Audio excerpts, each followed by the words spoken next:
Encountering the Not Authorized error on your Rogers NextBox means your device can't access the channels or services you're subscribed to.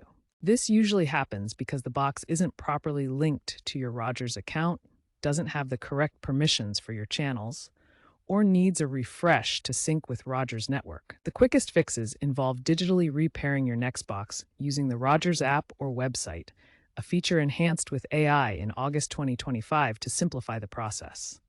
Make sure to also manually refresh the box, which can often be done by pressing Exit 3 times to enter diagnostic mode to sync with the Rogers network. Doing this quickly resolves access issues 85% of the time by simply updating to the correct user information associated with your account.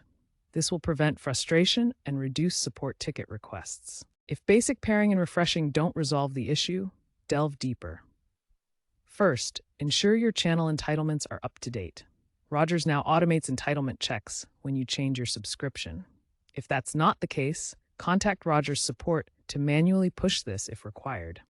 You can also try triggering a smart refresh by power cycling the box or using the diagnostic menu. This forces the NextBox to reconnect and reauthorize.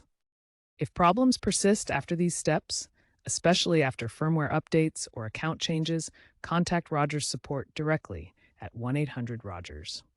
Be aware that Rogers is shifting towards streaming-first services like Ignite TV, so older NextBoxes might eventually be phased out, potentially requiring a service upgrade for long-term resolution.